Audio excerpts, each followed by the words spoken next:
Rapaziada, que sessão pesada, hein?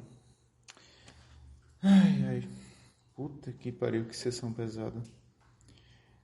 A sessão 7 de Hexatomb acabou de acontecer ontem, dia 6 de dezembro de 2025, e eu já tava esperando ser uma sessão meio pesada, com algumas mortes, até porque, né, ficou marcado de ter uma guerra entre os couraças e os psicoleira. E aí vamos lá, né? Vamos comentar sobre os acontecimentos. O início do episódio ele foi tranquilo até. Foi basicamente o grupo dos assassinos caminhando em direção ao circo, né, dos psicoleiros. E enquanto eles estavam andando para lá, eles encontraram um clone do Giovanni. O que me deixa muito curioso para saber onde o Giovanni está. Aonde esse cara está, mano? Bem, Selbit perguntou, eu acho que foi pra Jai, né? Se ela iria entrar no local, interagir. Ela decidiu optar por não, então eles seguiram o caminho para o circo. Chegando no circo, eles ficaram um bom tempo traçando planos, conversando e tal. E todo esse momento desse plano e conversa durou acho que mais de uma hora, uma coisa assim. Foi um tempinho bom. E que eu tava tranquilo, mas ainda assim com um sentimento de agonia, sabe? Porque a gente, pelo menos eu já tava assistindo sabendo que, poxa, ia dar merda. Eu tinha visto, antes da sessão começar, eu tinha visto que o Selbit tinha comentado que essa sessão seria longa. Então, eu já tava imaginando que, nossa, a sessão vai ser longa, então o bagulho vai ser louco. E bem, eles conversando ali, a turma dos assassinos com os psicoleiros, decidiram que o grupo que iria enfrentar os coraças ficaria Labirinto, Jai e Kemi, por parte dos assassinos. Por parte dos psicoleiros ficariam Eloy, Cindy e Caio. O restante tudo ficaria no circo, né? Por parte dos assassinos, o personagem do Bastet, no caso o Henry, e o personagem do Abelha, no caso o Dalmo. Da galera do psicoleiro, ficou o sacrifício deles, o Caíto, Alê e Franco. Vamos por ordem cronológica, né, do que foi acontecendo ou do que eu for lembrando enquanto eu tô falando. Bem, quando eles chegam lá e fazem. Eles estão chegando no local, né, especificamente a galera que saiu para invadir os coraças, eles estão indo em direção ao acampamento dos coraças. Só que no meio do caminho eles ouvem barulho de carros passando. Obviamente, aquele carro da Ana, e depois eles escutam um chispa. Eles fazem uma armadilha e descobrem que não tinha ninguém pilotando o carro. O carro estava com um ritual sobre ele, no qual tinha alguém comandando através de ritual aquele carro. Eles quase matam o Chispa, dão muito dano. A Kemi, puta que pariu, a Kemi, nesse episódio a Kemi foi muito foda. Quase matou ele. Mas ele conseguiu ir embora. Porque ele fez um ritual onde ele gastou o sangue dele como impulso para fugir, já que o motor do carro do Chispa tinha estourado pela bala da Kemi. E é descoberto que aquele carro ali estava sob o comando do Chispa. Aquele ritual que estava dentro do carro, que tinha sido marcado o ritual lá dentro, era o Chispa que controlava. Todo mundo entra, o Aguiar pilota, dirige o carro, junto com toda a rapaziada ali. E aí eles invadem a sede dos Coraças, né? O acampamento deles. E começa a ter a mecânica de X1, basicamente. Eu achei muito interessante, né? Porque basicamente, para quem não assistiu o episódio e tá querendo saber spoiler, né? Basicamente, cada personagem enfrentava outro personagem da equipe inimiga que estava em guerra. Então, a Guiar enfrentou a Ana, a Jai, a intenção dela ficou para Escarlata, o Labirinto ficou de enfrentar o marido da Escarlata, e assim sucessivamente, sabe? O Eloy ficou de enfrentar aquele grandão que tem o coração no meio da armadura. Então, foi se separando os núcleos de combates. A Kemi ficou de matar o Chispa, e assim foi. E olha, sobre o combate em si, né? Esse combate contra os Coraças foi muito foda. Deu chance de dar muita merda, de verdade mesmo. Deu chance de dar muita merda. Mas incrivelmente não teve uma sequer morte, nem dos psicoleira e nem dos assassinos. O Aguiar ficou com 1 de vida no final, o Labirinto ficou com 6, Jai ficou com 25. A galera ficou fodida, ficou baqueada. Mas, e a, e a Kemi, acho que a Kemi ficou bem. A Kemi ficou bem, ela nem sequer foi atingida por nada. Então, assim, foi uma luta perfeita. A galera mandou muito. Na hora que precisava dessa equipe, da metade da equipe dos assassinos ir para combate, eles ornaram muito bem. E mostra, né, que eles são muito fortes, né? O Labirinto colocou o capacete, aquele capacete com um sorriso, e a Kemi colocou suas faixas. Cara, eles são muito poderosos com as faixas e com os poderes deles. Eles são muito poderosos. E eu já estava imaginando isso, mas vendo isso em prática é mais foda ainda. Beleza. No meio dessa luta, a luta ela não foi um núcleo direto. Foi um núcleo que foi acompanhando até que tem o plot twist, que dá a pausa na luta, que é que a Escarlata aparece e a condição de apaixonado da Jai ativa em combate, na Jai, no Aguiar e no Labirinto. Eles têm -9 em testes contra a Escarlata, porque foram 9 de vida que eles ganharam na interação com ela, quando eles dormiram com a Escarlata. Só que esse teste agora voltou contra eles, né? E eles tinham que fazer um teste, eu acho que de vontade, alguma coisa assim, para deixarem de se apaixonar por ela, sabe? Então, termina com esse plot twist dela aparecendo e finalmente começando o combate com ela presente. E corta pro circo. Como eu tinha falado, ficou Henry e Dalmo lá. Mais a galera, o restante do psicoleira. No início foi tudo tranquilo. Foi tudo calmo. Foi só realmente o Henry interagindo com o povo, o Dalmo interagindo com o povo, o Dalmo conversando com o Kaito, né? Que é o sacrifício dos psicoleira, que é um moleque bem do chato, bem do irritante. E ele querendo. Coisa de jovem, assim, reclamando umas coisas bem idiotas. Pro Dalmo e o Dalmo sendo o Dalmo, sendo gente fina pra caralho. E lidando bem com a situação incrivelmente. Enquanto isso, o Henry ficava conversando com o Franco e tal. E as coisas pareciam que seriam só RP. Assim, no fundo da minha mente eu já tava imaginando que poderia dar alguma bosta. Mas, né, a gente tava vendo a cena da guerra contra os coraças, então seria legal ter um pouquinho de calma em paralelo. Mas óbvio que essa calma não durou porra nenhuma.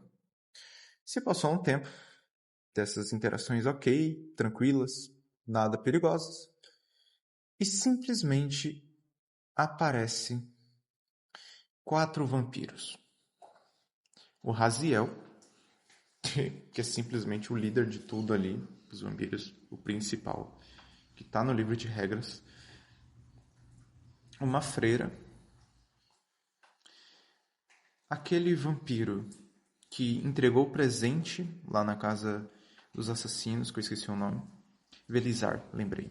O Velizar aquele que tava com o Velizar, né? Aquele que era meio cachorro e tudo mais. E mais um outro que eu esqueci. Eu acabei esquecendo. Mas os quatro ali juntos apareceram para se vingar do que foi feito com a Sabara, né? E basicamente teve uma luta muito da injusta, não tinha muito o que fazer. A equipe dos vampiros são muito fortes. E a luta já começou com o Raziel estourando a cabeça do Franco. Já começou assim. Não teve nem tempo de reação. Só teve a cinemática e pronto, sabe? A animaçãozinha que teve arte disso. E ali eu vi que ia dar merda. Muita merda. Muita merda. Não tinha como e tal. E começou. Eles começam a lutar. O Colosso coloca o equipamento dele, coloca o capacete dele e vai pra cima. O Henry também. Ele se afasta, quer dizer, o Henry se afasta. E, bem, corta a cena. Volta pros coraças. Os coraças, eles, naquela guerra, eles começam a morrer. Não tem muito o que fazer, eles são mais fracos, eles estão em desvantagem, tanto numérica. Não, numérica eles não estão, tô lembrando aqui. Eles estão em desvantagem em questão de força mesmo. Principalmente a rapaziada dos assassinos é muito forte. E ali eu percebi na luta que também a galera dos psicoleira não são tão fracos assim como eu estava imaginando. Eles são mais fortes. Mas a luta foi continuando, foi acontecendo um monte de coisa. O principal destaque que eu quero fazer é sobre a quase morte do Eloy, sim. O grandão lá quase matou o Eloy, deixou ele morrendo. E a Kemi salva o Eloy, assim, no último segundo que tinha e conseguiu tirar um dado bom, ainda bem. Salvou o Eloy. Mas antes dela ter salvo o Eloy, ela matou o Chispa. O Chispa saiu em disparada, porque ele trocou de motor.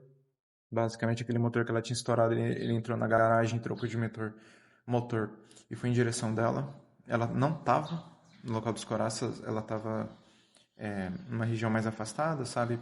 Onde tinha mais visão, numa montanha.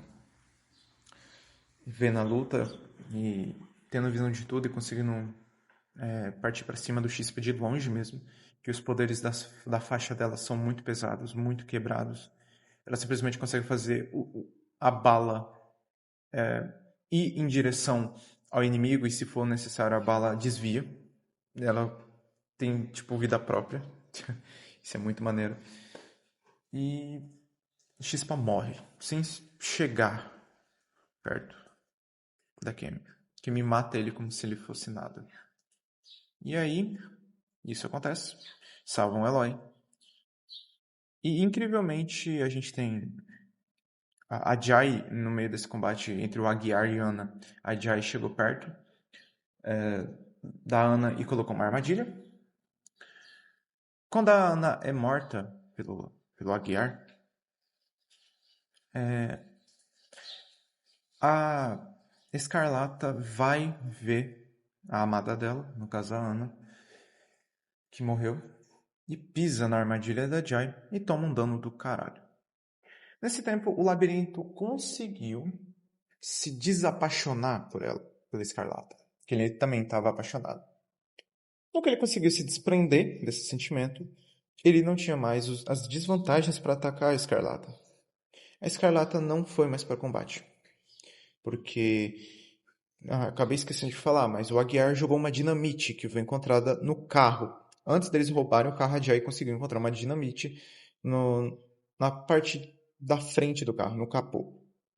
Pegou a dinamite que estava lá, conseguiu e deu a dinamite para o Aguiar, que jogou a dinamite no meio entre a Escarlata e o marido dela. Sim, o marido dela, ele era tipo, carregava os componentes digitais da Escarlata. Ele morreu na hora, queimado, mas a Escarlata pegou fogo, e aí sim começa a acontecer a questão dela ver a Ana morrer e ir lá pisar na armadilha da Jai. No que ela pisa na armadilha da Jai, ela toma 20 e poucos de dano, acho que 24, uma coisa assim. E o labirinto mata ela.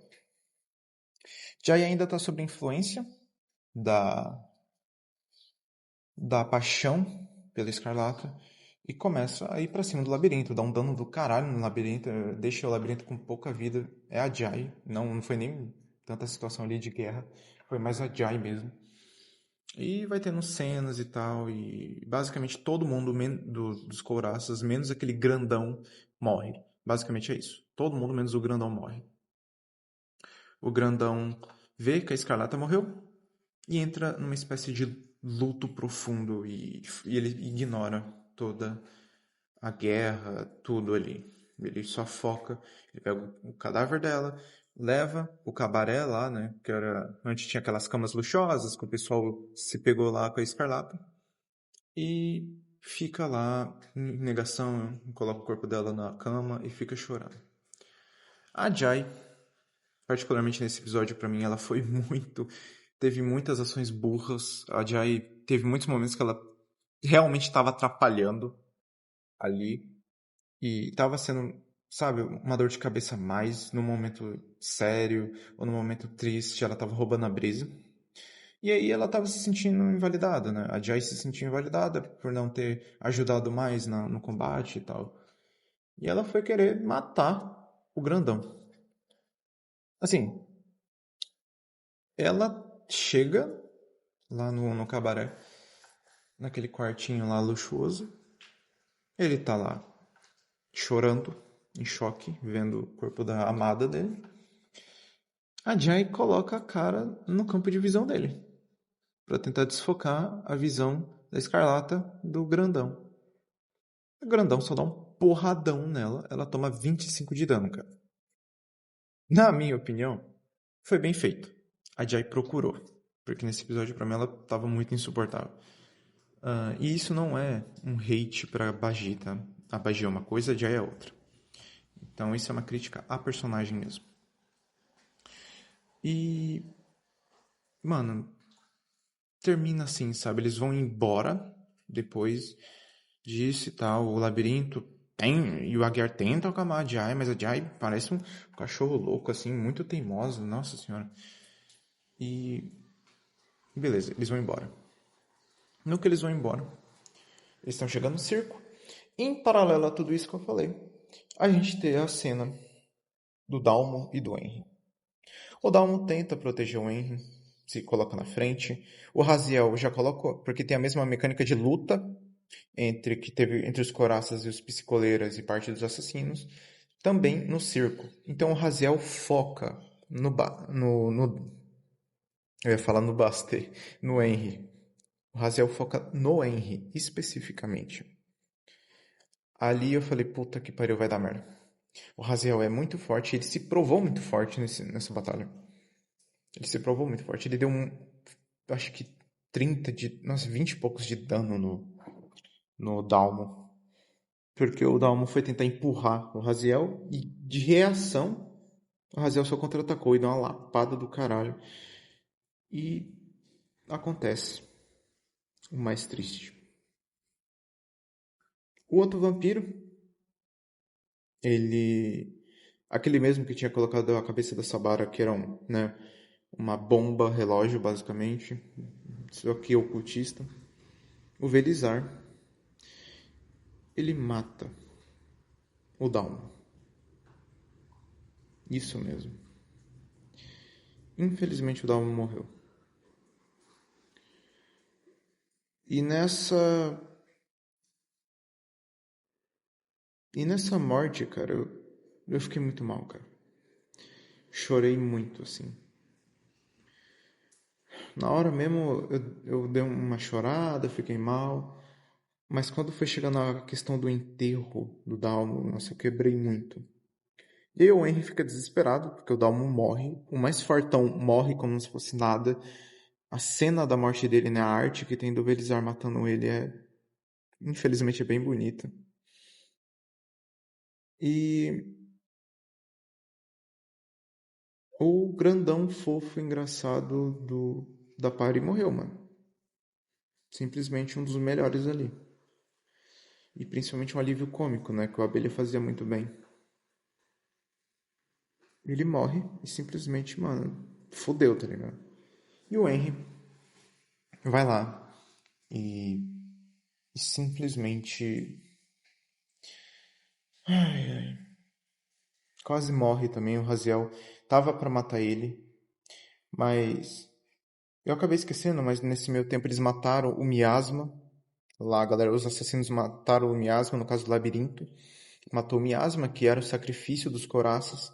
E quando o sino toca, sinalizando que um sacrifício tinha sido feito naquela noite, o Raziel tinha deixado o Henry morrendo.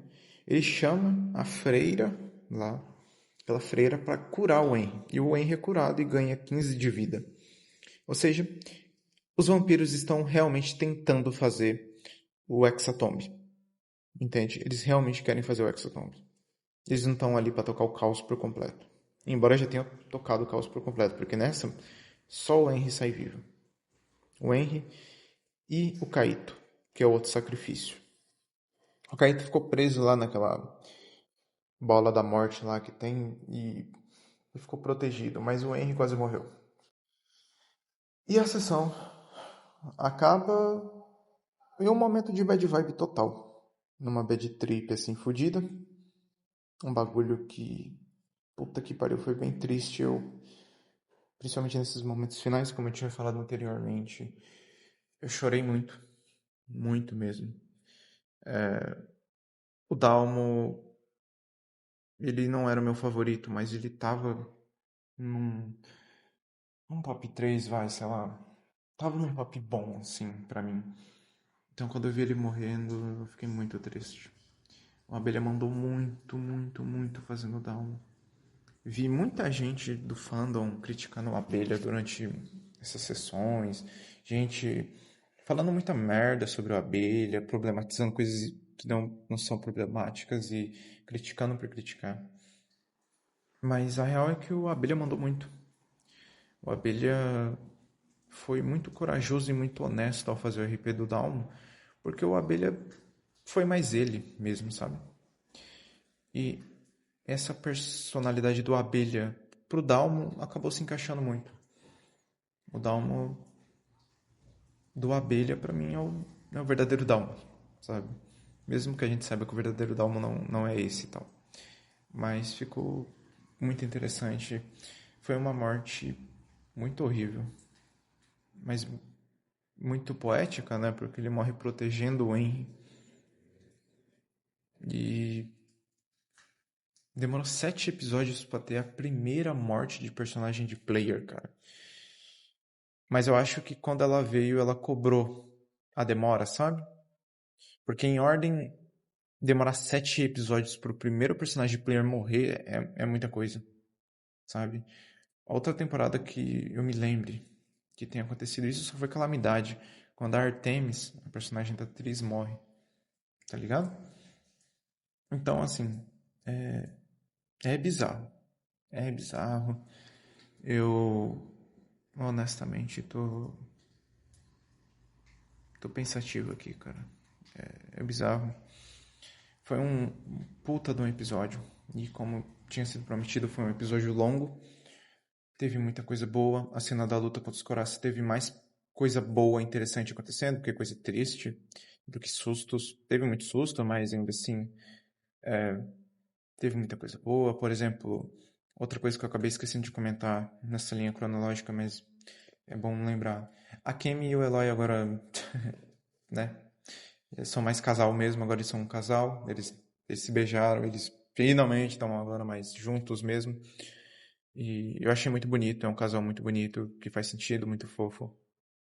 E, e é isso. É, foi bem interessante toda a sessão, mas eu confesso que fazia muitos anos que eu não saía de uma sessão de ordem completamente quebrado que nem ontem. Eu terminei a sessão muito mal, muito mal. Eu estava até assistindo a sessão com um grupo de amigos E essa foi a primeira vez que a gente não teve praticamente um pós-sessão, sabe? Que a gente sempre, quando acabava a sessão, a gente passava horas e horas conversando sobre. Isso roubou tanta brisa, a morte do Dalmo foi tão triste, roubou tanta brisa que a nossa conversa não durou quase nada. Todo mundo foi embora. Então, e foi condizente com o clima da sessão. Eu esperava ser uma sessão triste, mas nem tanto. A morte do Dalmo ela foi bem mais forte pra mim do que eu tava imaginando. Então, parabéns, Abelha, pelo Dalmo. Parabéns, Selbit, por ordem, por Hexatomb. É isso. Todo mundo ali mandou muito bem. O Bastet mandou muito bem, porque a gente descobriu que todo sacrifício tem alguma coisa com o diabo, tem algum pacto com o diabo. Então isso é bem interessante de se saber. A gente descobriu que o Henry entregou a alma, fez o pacto com o diabo para ser um marcado, o que é interessante. Então a gente teve essas coisinhas a mais, obviamente. Eu não consegui resumir tudo perfeitamente, mas a minha intenção era só falar o que eu estava lembrando da sessão. Porque, sinceramente, foi uma sessão bem pesada. É isso. Esse foi o meu resumo cronológico sobre essa sessão. Eu senti que eu precisava falar sobre essa sessão 7, porque essa sessão 7 foi muito pesada, muito bad vibes. E ainda tem a parte final, né? Que dá a entender que o Paçoca ou foi atacado ou tentaram atacar ele. Eu espero que não tenha sido atacado, que ele esteja vivo. Mas ainda tem isso, tá ligado? Os caras tentaram aparentemente atacar o Pomba, né? O Paçoca. E ainda tem a chance da gente começar a próxima sessão com outra merda, sabe? Mas basicamente foi isso, gente. Muito obrigado. E Hexatompa tá sendo incrível. Tá sendo muito foda. Parabéns ao Bife, ao Stefano e ao Selbit por esse roteiro. Vocês estão mandando muito, cara. Toda sessão que acontece é incrivelmente melhor do que a última. E a sessão 7 se provou ser uma grande sessão. Embora muito triste. Uma sessão muito depressiva, muito, muito triste. É isso, muito obrigado para quem assistiu até aqui e até mais.